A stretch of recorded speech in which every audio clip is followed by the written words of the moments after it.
दोस्तों, आज 9 दिसंबर हो चुका और आज का हमारा शुभ विचार कोट्स है, if you miss an opportunity do not cloud your eyes with tears, keep your vision clear so that you will not miss the next one.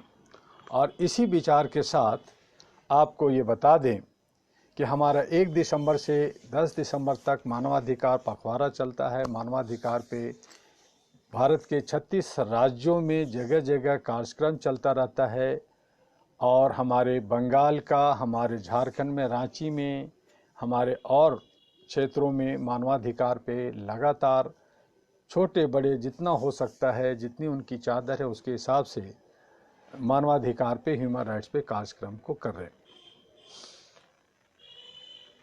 बहुत सारे देशों में और सरकार भी 9 दिसंबर को, 10 दिसंबर को मानवाधिकार दिवस के रूप में मनाती है, कार्यक्रम करती है। लेकिन मेरा मानना है, मेरा कहना है कि 1-2 दिन आप अधिकारों को याद करते हैं कि हमारे मानव हैं और मानव का कुछ अधिकार है, कुछ हुकूक है, तो 1 या 2 दिन मनाने की ज़रूरत नहीं है, बल्कि हमारे हुकूक जो है वो 365 दिन सालों साल होता है। हम जब पैदा लेते हैं, पैदा लेने से ही लेकर के मृत्यु तक हमारे जन्मसिद्ध अधिकार है, हमारे मौलिक अधिकार है, हमारे संवैधानिक अधिकार है, हमारे अंतर्राष्ट्रीय अधिकार है, और उसको पाने का और उसको संरक्षित करने का जो हमारी एक जो व्यवस्था बनती है, जिसको हम सरकार कहते हैं, जिनको जनप्रतिनिधि चुन के भेजते हैं, हमारे जो नौकरशाह हैं, जो हमारे न्यायपालिका, विधायिका और कार्यपालिका है, इन तमाम लोगों का जो काम है वो मानवाधिकारों को संरक्षण करना है। और अधिकारों के साथ साथ हमने हमेशा कहा कि न सिर्फ मानव का, बल्कि हमारे जीव जंतु हैं, हमारे जो जानवर हैं, जंगलवासी हैं, उन तमाम लोगों का जो अधिकार है उन सब का संरक्षित होनी चाहिए। जिसमें भी जीव हैं, चाहे वो पृथ्वी के किसी भी हिस्से में रहते हों, तो वो हैं। अभी हम लोग काफ़ी जो है हम विकसित हो रहा है और उस हालत में जो है चांद और मंगल पे जीव को ढूंढ रहे हैं। तो जहाँ भी जीव है उन सबके अधिकारों का संरक्षण होना चाहिए और इस पे काम होना चाहिए। अभी जब कोरोना नहीं था, जब महामारी नहीं था, तो बहुत सारे आंदोलन चल रहे थे, अपनी अपनी मांगें लेकर के लोग आगे बढ़ रहे थे। और उस हालत में फिर पिछले 1 साल से जो है कोविड-19 का, कोरोना का जो एक खौफ या डर बना करके कहा जाए, या इसमें सही माने में एक महामारी रहा जिसमें हमारे लाखों लोग जो है मरे हैं। तो उन तमाम लोगों को जो है, जो बचे हैं, उनकी जो है स्वास्थ्य ठीक हो, अच्छा हो और वो मुख्य धारा में आ करके अपनी जीविकोपार्जन और देश की निर्माण में काम कर सके, ये हम उनसे मांग करते रहते हैं और उनकी दुआ करते हैं। जो हमारी जो सरकार है, जो जनप्रतिनिधि हैं, उनकी क्या मंशा है वो आप अच्छी तरह से जानते हैं। वो जो है सत्ता में कब्जा करना चाहते हैं, सत्ता को बचाए रखते हैं, और जब कभी भी मानवाधिकार की आवाज़ उठाई जाती है कहीं भी, तो उस पे उसे दबाने की कोशिश की जाती है, उसको नज़रबंद किया जाता है, जेल में डाला जाता है। और जो हमारे नौजवान हैं या जो साथी, जो कार्यकर्ता हैं मानवाधिकार के को संरक्षित करने वाले, चाहे वो अलग सामाजिक संगठन को चलाते हैं, वो सभी के दबाव आवाज़ को दबाना चाहते हैं। तो ये जो सरकार की जो मंशा होती है वो डेमोक्रेसी में ठीक नहीं है। ये राजतंत्र नहीं है। डेमोक्रेसी का मतलब होता है जनता का, जनता के द्वारा शासन चलाना होता है, और उसमें जनता का जो हित है, जनता का जो कुछ अच्छा है उसको समझते हुए उसको बेहतर बनाना है। जो लोग असामाजिक तत्व हैं, जो गलत लोग हैं, उन पे एक्शन अगर होता है तो ठीक है। कई बार हमने कहा और फिर से मैं कह रहा हूँ कि अगर all India human rights association के भी अगर कोई कार्यकर्ता गलत काम करता है या असामाजिक काम करता है या कानून से अलग हट करके अनुशासित रहता है, तो उसे जो है दंडित किया जा सकता है या सरकार उस पर एक्शन ले, हम उसमें कोई बात नहीं करेंगे। लेकिन हमारे लोग जो अनुशासन में रह करके मानवता को आगे बढ़ाने में जिस तरह से 34वें साल में हम लोग प्रवेश कर रहे हैं, तो ये 34 साल जो हम लोगों ने अथक प्रयास किया, जिसकी वजह से ह्यूमन राइट्स कमीशन आया, हर स्टेट के अंदर कमीशन आया, स्कूल कॉलेज के अंदर ह्यूमन राइट्स की पढ़ाई शुरू हुई, और हमारे जितने भी जुडिशियल सिस्टम में पढ़ाई शुरू हुई, और पूरे वर्ल्ड में इस पे बहस चलती है, हर तरह का, हर क्षेत्र का। तो ये जो अधिकारों का है इसको हमें आगे बढ़ाना है। इस तरह से हम लोग एक ह्यूमन चैन बना करके लोगों को जोड़ करके प्यार और मोहब्बत के साथ हम लोग आगे बढ़ना चाहते हैं और हम चाहते हैं कि शांति प्रिय जिस तरह से हमारा भारत है वो बना रहे। आज हमारे किसान अन्नदाता अपनी मांगों को लेकर के सड़कों पे हैं। कई लोग किसानों का मौत हो गया है। अभी आज ही सुबह हमारे दिल्ली के बॉर्डर पे एक किसान का मौत हुआ जो 32 साल का था। ठंड से वो हो गया। तो इनके पे एक का मौत हो या दो का मौत हो, मौत होता है और इसके लिए जो है सरकार जिम्मेदार है, जो प्रशासन है वो जिम्मेदार है। तो उनको जो है सोचना चाहिए, चाहे हमारे होम मिनिस्टर हों चाहे प्राइम मिनिस्टर हों। मैंने बार बार कहा कि उनको किसानों के बीच में जाकर के उनके सड़कों पे जो बैठे हैं वहाँ पे जाकर के बैठ करके उनसे बात करें, उनको समझाएं कि अगर ये कानून से किसको फ़ायदा है किसको फ़ायदा नहीं है, या जो भी कानून बदला जाएगा उससे कितना फ़ायदा होगा नहीं होगा। तो ये सारी चीज़ें हैं जो विधेयक पास हुई है जिसको वापस लेने की किसान बात कर रहे हैं। किसान बार बार कह रहा है कि जब आप कोई कानून बनाते हैं तो अगर किसान के लिए बना है तो किसान के लोगों से पूछना चाहिए कि ये जो है इस तरह का है और ये इस तरह से फ़ायदे होंगे या नुकसान होंगे। जो किसी भी सेक्टर किसी भी समुदाय के लिए अगर कोई कानून बनता है, कानून बनना भी चाहिए, कानून में बदलाव भी होना चाहिए, लेकिन क्या वो जनहित में है या नहीं है उन चीज़ों को देखना जरूरी है। उस पर बहस होना चाहिए, न कि बल्कि चार लोग बंद कमरे में एसी रूम में बैठ करके जो फरमान तुगलकी फरमान सुना देते हैं वो ठीक नहीं है। तो इस पे जो है सोचने की बात है। आज हमारे किसान अन्नदाता लगातार संघर्ष रहते हैं। कुछ लोग जो है उस आंदोलन को तोड़ने की कोशिश भी कर रहे हैं, कुछ गलत तत्व भी घुस गए हैं, कुछ राजनीतिक करने लगे हैं। अंधभक्त लोग हैं, जो पट्टू लोग हैं, जो बिके हुए लोग हैं। जिस तरह से अंग्रेज़ों के वक्त में अंग्रेज़ जो हमारे देश के अंदर 196 साल शासन किया, मुग़ल 400 साल शासन किया, वो इसलिए किया कि हमारे ही लोग जो है बिके हुए और उनकी जो है चमचागिरी किया, उनकी जो है मुखबिरी किया, उनको साथ दिया। और यही वजह है कि हमारे देश के ऊपर बहुत सारे बाहर विदेशी लोगों ने आकर के शासन किया और बड़े हंसते मुस्कुराते हुए यहाँ से गए। और आज जो शासन कर रहे हैं उन्हीं के नक्शों कदम पे चल करके शासन कर रहे हैं कि इनको तोड़ो फोड़ो, कमज़ोर करो, गरीब बना दो। तो ये जो मंशा है ये सरकार चलाने की, ये जो है जनहित में नहीं है, समाज हित में नहीं है, देश हित में नहीं है। और जिस किसी को भी अगर समाज और देश से प्यार नहीं है, उसके एक लगाव नहीं है, तो वो गलत काम करेगा। जिस तरह से आज औरतें जो है कहती हैं कि भाई कहीं से लाओ, चाहे वो भ्रष्टाचार करो या कुछ भी करो, लेकिन पैसा लाओ ताकि मैं गहने खरीदूं और भी चीज़ें खरीदूं, और मैं पड़ोसी जिस तरह से उसके पास कार है, उसके पास बंगला है, उसके पास बाकी चीज़ें, वो हमारे पास भी हो। ये जो एक कंपटीशन होड़ मच गई है, तो ये जो है हमारे भ्रष्टाचार को आगे बढ़ाता है। और इसी में जो है लोग लिप्त हैं कि अगर उसके पास 1 लाख है तो मेरे पास 10 लाख होना चाहिए, उसके पास 1 गाड़ी है तो मेरे पास 4 गाड़ी होनी चाहिए। तो ये जो मारामारी है ये हमारा भ्रष्टाचार की तरफ बढ़ा रहा है और ये समाज और देश को टुकड़ा कर रहा है, विखंडित कर रहा है। हम शांति प्रिय नहीं हो सकते जब तक हम लोग जो है एक सोच करके कि हमारा ये देश है, हमारा ये समाज है, हमारे लोग हैं और हमें इनके लिए सेवा करनी है। हमें अपने को शांत प्रिय बना करके, अपने भाई बंधुत्व को बना करके, समानता को बना करके, इक्वलिटी और शांति और प्यार को बांट कर करके हम जो है may prevail on the peace of the earth ले करके, हमने इसीलिए बार बार कहा कि हम लोग आगे जा कर के जो एक 2021 और 21 से लेकर 24 तक पूरे विश्व के अंदर हम लोग घूम घूम कर करके जो ये बातें करने जा रहे हैं कि सेव लाइफ ऑफ द अर्थ, कि पृथ्वी के ऊपर जितने भी जीव हैं उनको बचाया जाए, उनका भी हक बनता है, उनका अधिकार है जीने का, उन्हें जीना चाहिए। जो आकस्मिक है, जो हमारे जो है एक प्राकृतिक है, नेचुरल है, वो मौत को कोई रोक नहीं सकता। चूँकि जीवन और मरण जो है हम जिस आस्था जिस विश्वास पे भगवान खुदा अल्लाह और गॉड पे जो हम विश्वास करते हैं कि वो आज हमें जिंदगी दिया है, कल वो ले जाएगा, तो ये तो चलेगा। लेकिन जब तक हम जी रहे हैं आपस में प्यार से रहें, अपने सही तरीके से रहें।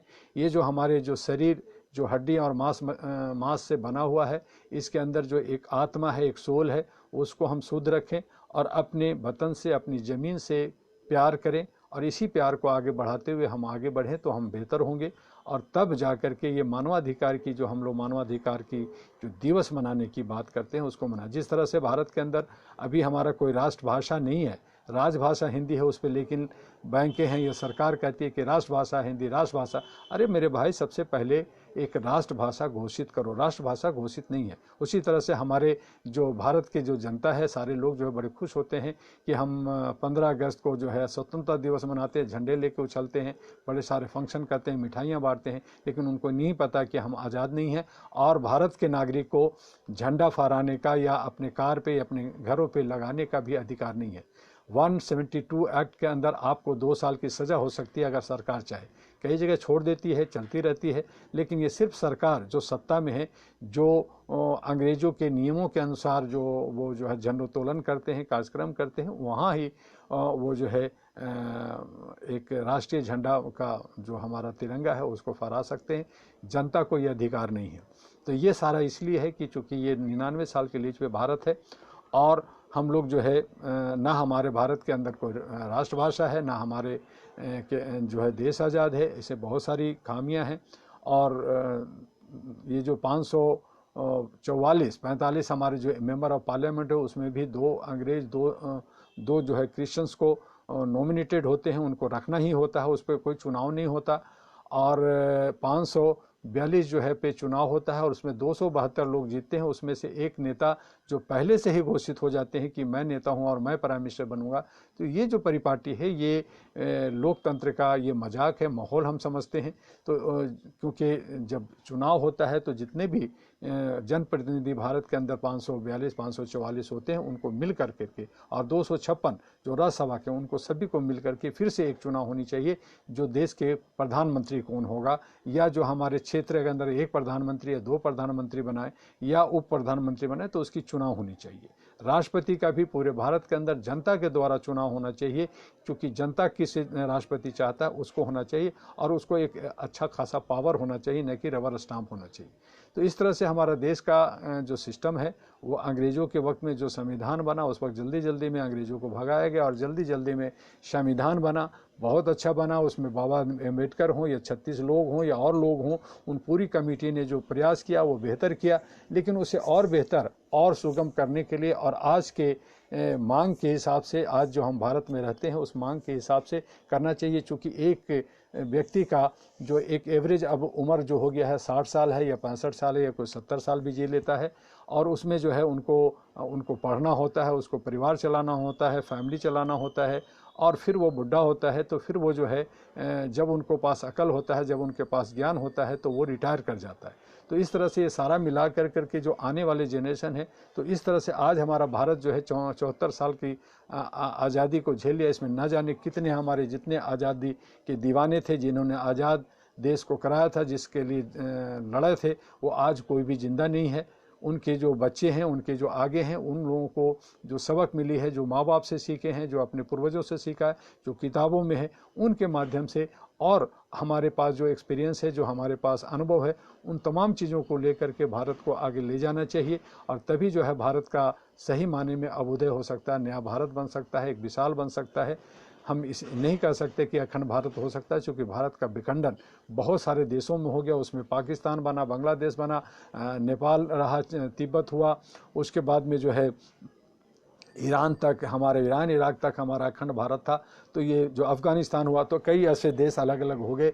तो वो सारे मिल कर के अब एक अखंड भारत नहीं बन सकता। लेकिन जो भारत हमारा है वो सुंदर हो सकता है, वो नवनिर्माणित हो सकता है, वो विकसित हो सकता है। जिस तरह से जापान आगे बढ़ा, जिस तरह से चाइना बढ़ा, या जिस तरह से जो है जर्मन आगे और बाकी देश आगे बढ़ा है, उस तरह से हमारा भारत आगे बढ़ सकता है। चूँकि ये जो है हर तरह से सक्षम है, इसके पास हर कुछ है। लेकिन हमारे जो जनता है, हम लोग जो हैं, उसकी जो है हमारी इच्छा शक्ति नहीं होती। हम लोग जो है समाज और राष्ट्र के जवाबदेह नहीं होते, या हम नहीं कहते कि ये मेरा घर है। हम सोचते हैं कि किसी तरह से पैसा कमा लें। नेता चाहता है कि 5 साल के लिए हम बने हैं, 5 साल में बहुत सारे पैसा कमा लें, ऐश मौज मस्ती करेंगे, बैंकॉक में घूमेंगे, विदेशों में घूमेंगे, और हमारा बच्चा जो है अमेरिका में और लंदन में और रशिया में पढ़ेगा।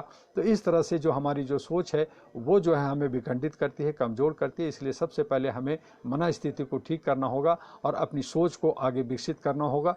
इन तमाम बातें, बहुत सारी बातें होती हैं, बहुत सारी दिल करता है आपसे बात करने का। कल और आज हम लोग जो है मानवाधिकार दिवस मना रहे हैं। आप सब लोग भी अपने अधिकारों के लिए, जो हमारा जन्मसिद्ध अधिकार है, हमारा मौलिक अधिकार है, जबकि सरकार तो आपका मौलिक अधिकार भी छीनना चाहती है और वो कहती है कि जो मौलिक अधिकार वो सरकार के अधिकार है, जो हमारे जो संवैधानिक अधिकार है वो सरकार के अधिकार है, हमारे जो विश्व ने बनाया है हम उसको नहीं मानते, वो माने, उसमें भी खामियां हैं।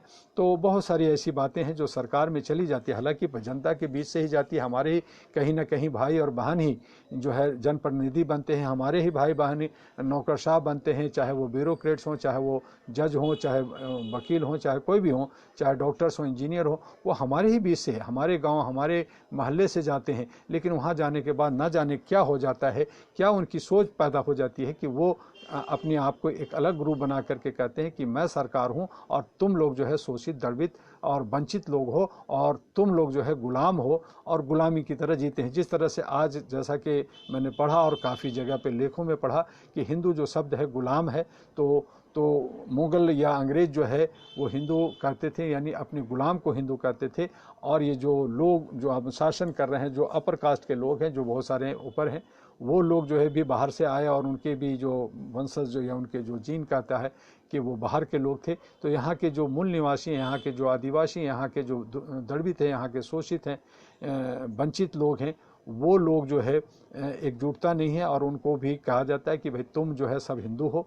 तो हिंदू के मतलब है कि तुम गुलाम हो, तो गुलाम की तरह से उनको जोड़ करके उनको गुलाम कहते हैं, गुलाम गुलाम हो और तुम भी गुलाम मैं भी गुलाम। उनके बीच में जो है इस तरह का जो है वो शतरंज का खेल खेलते हैं, गोटी गोटी खेलते हैं। तो इस तरह से हमें आपको तोड़ कर करके, कमज़ोर कर करके, और वो कमज़ोर हमें और आपको ही नहीं करते बल्कि खुद को भी वो कमज़ोर करते हैं। कहते हैं कि जो आदमी जिसके लिए गड्ढा खोदता है वो गड्ढे में खुद भी गिरता है, तो जो लोग ऐसा करते हैं वो खुद भी गिरते हैं। और इस तरह से जो है भारत का विकास नहीं होता, समाज का विकास नहीं होता। जगह जगह गंदगी। हम स्वच्छता की बात करते हैं, देश के प्रधानमंत्री भी स्वच्छता पे जोर लगाए, उन्होंने बहुत अच्छी बातें की, उन्होंने सुलभ शौचालय के लिए कई काम में उन्होंने बहुत अच्छा काम किया। लेकिन उसके आड़ में जो कॉरपोरेट हाउस को आगे बढ़ाया गया, उसके आड़ में जो कुछ चंद एक ग्रुप को आगे बढ़ाया गया, बाकी लोगों को गरीब किया गया, बाकी लोगों को कमज़ोर किया गया, तो ये जो है सही नहीं हुआ।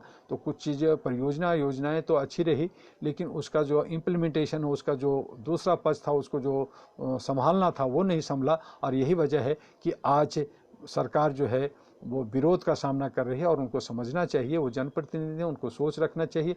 पिछली सरकार ने कितनी सरकार 74 साल में जो सरकारों ने जो गलत किया, क्या किया नहीं किया, उस पे ज़्यादा ना सोचते हुए, और जो सरकार अभी है या आने वाला है, या जो विपक्ष में है, या जो नेता बनना चाहते हैं, या जो आज 5000 पार्टियां हैं, या जो 42 लाख जो NGO हैं, जो बार बार मैंने कहा, ये सभी लोग अगर समाज और देश के हित में सोचें, समाज को आगे बढ़ाने का सुंदर बनाएं, तो समाज बड़े सुंदर होगा। देश अगर सुंदर होगा, देश का मान अभिमान, हमारा झंडा हमारा ऊंचा रहेगा, तो वो जो है फिर हमारे और आपके परिवार जो है भी खुशहाल होंगे। हमारे बच्चे बच्चियां, हमारे घर के जो परिवार हैं वो भी एक समाज का हिस्सा है, हम भी एक समाज के हिस्सा हैं। तो हम लोग भी आगे बढ़ेंगे और सुंदर रहेंगे। जिसका लाइफ आज मान लीजिए 60 साल है या 70 साल है, तो अगर वो ठीक ठाक रहेंगे, अच्छी सोच रहेंगे, अच्छी मिलाप में रहेंगे, तो हो सकता है कि उनकी 5 साल और 10 साल की लाइफ और बढ़ जाए और वो अच्छे तरीके से रहें। जो कुंडन में जो है अपने कुढ़न में, वो जो परेशानियों में, वो जो तकलीफ़ में जीते हैं, वो तकलीफ़ कम हो सकती है। तो हम लोग कोशिश करें कि दूसरे की जो तकलीफ़ है वो तकलीफ़ को कम करें। अगर उनकी तकलीफ़ दूर होगी तो हमारी भी दूर होगी, और इस तरह से हम लोग जो है स्वस्थता में रहेंगे। हमें अच्छा दूध, अच्छा हमें फल, अच्छा हमें सब्जी, अच्छा हमारे जो है अनाज और हवा भी हमें मिलेगा। मुफ्त हमें धूप मिलता है, विटामिन D मिलता है, हम उसे भी नहीं लेते, चारों तरफ से घेर लेते हैं और AC में रहना चाहते हैं, जिससे हमारी हड्डियां भी कमज़ोर होती हैं, दुनिया भर की बीमारियां होती हैं। तो हमारी जो भगवान है, हमारा जो प्रकृति है, उन्होंने जो हमें मुफ्त में जो है सूरज की किरणें, सूरज जो है दी है। अगर सन ना हो, जिसे हम बाप कह सकते हैं,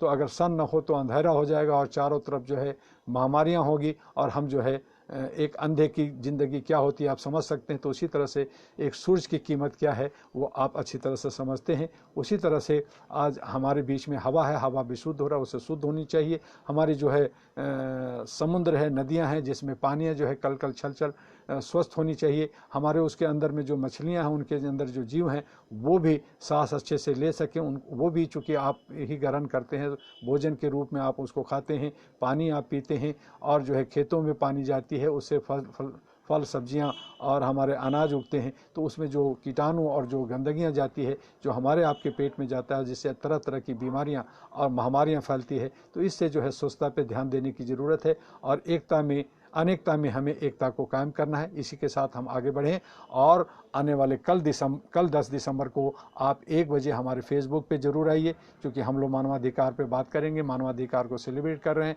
कल एक जो है ह्यूमन राइट्स पे बुकलेट है उसका लॉन्च करेंगे, और हमारे जो है अहरा ग्लोबल का ऑफिस का भी निर्माण चल रहा है उस पर, तो वो हम आपको सिर्फ बताएंगे कि हमारी शुरुआत हो रही है, लेकिन उसमें भी बहुत सारे समय लगेगा उसको तैयार करने में, तो वो हमारी बात होगी। और उसके जस्ट बाद ही 1 बजे से 1:30 बजे तक आधा घंटे हम आपसे बात करेंगे, और उसके बाद में 2 बजे से हम आपको यूट्यूब पे फिर दोबारा आएंगे, जिससे हम बाकी चीज़ें जो बची होगी या उसी को हम रिपीट करें, तो हम यूट्यूब पे भी आएंगे। आप कल हमसे मिलिए 1 बजे। आपका डॉक्टर एम दुआ, अहरा और एनपी का राष्ट्रीय अध्यक्ष। जय हिंद, जय भारत, नमस्कार।